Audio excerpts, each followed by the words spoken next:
Hey everybody, this is Chris Holcomb coming to you with a new video.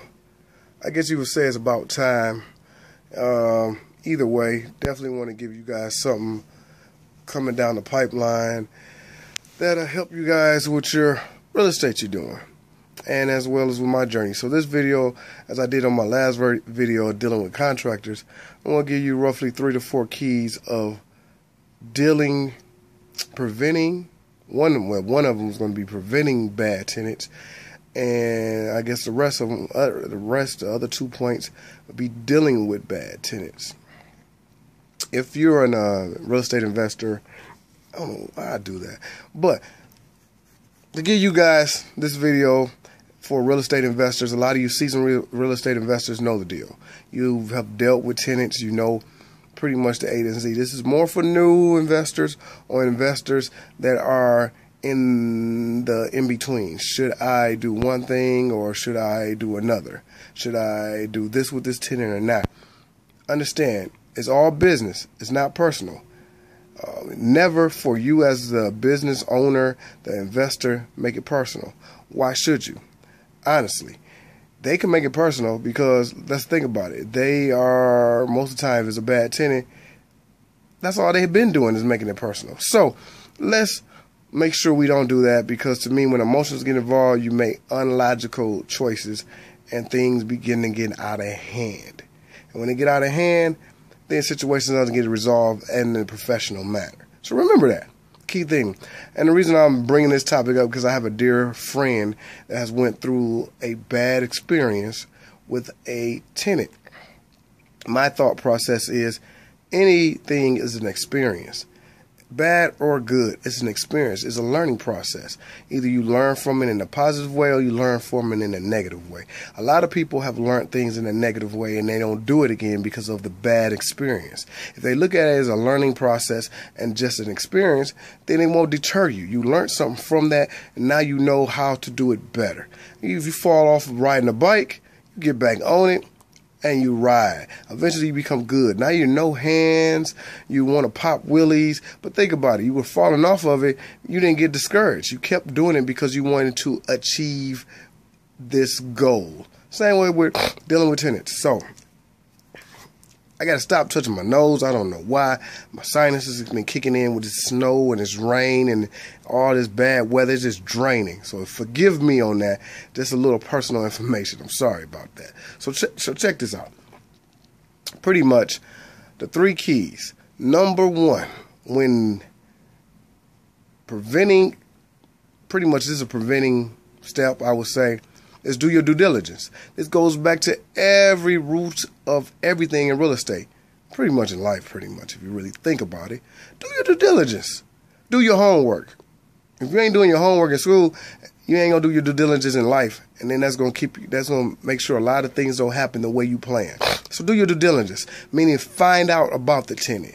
Most people, we get their ID, they search, people do background checks, find out where they lived before, where that place, why they don't live there anymore, where they work, their history before this job, their family history.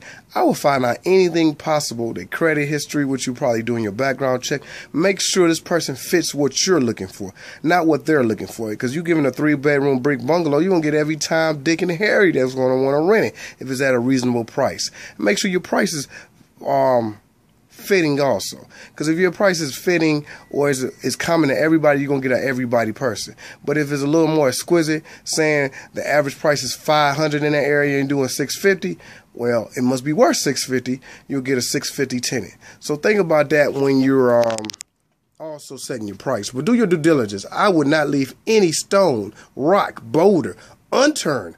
I'm looking for anything possible that might be a red flag, and if I cannot find one and it seems too good to be true, we know the answer. It probably is. So what I would advise you guys to do is do your due diligence. That's the number 1 key in preventing and getting a bad tenant.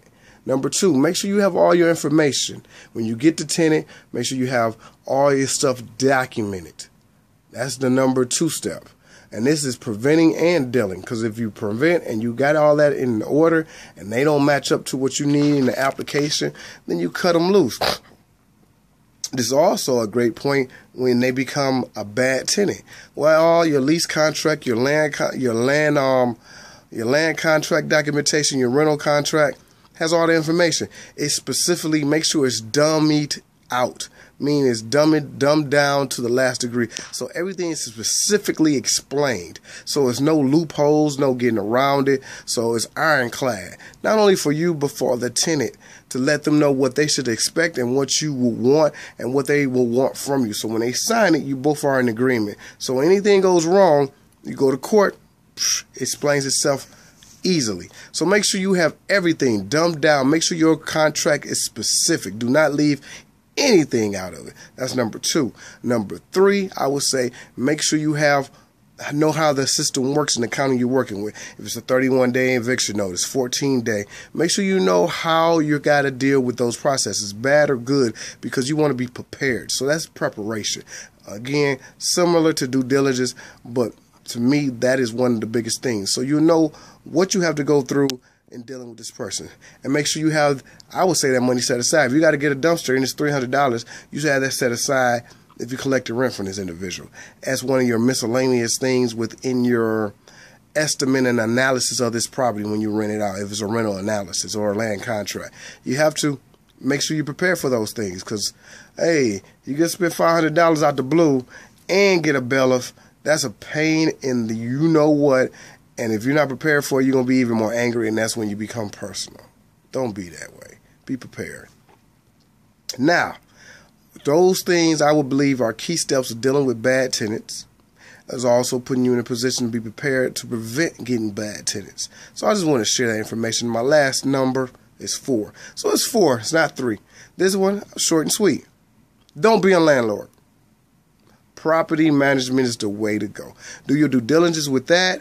Make sure you get the right person who deals with the type of properties you deal with. Make sure that's what they deal with. They deal with other investors. Get some testimonials. But let them do all the hard work.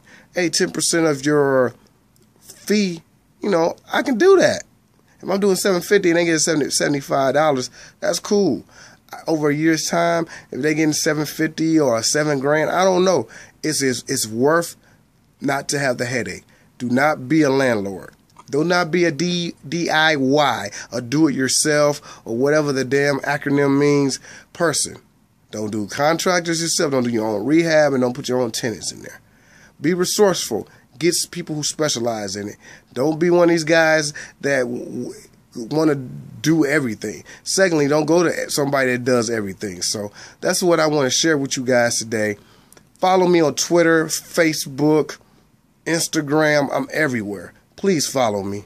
Follow this link also. Follow my YouTube page. I'm going to come out with good information at the end of the year. Got to do my goals video. So y'all guys be looking out for that. This is a damn too long video, and I'm mad at myself, but I had to share this knowledge with you. So you guys have a good day, and I'll catch you on the next video.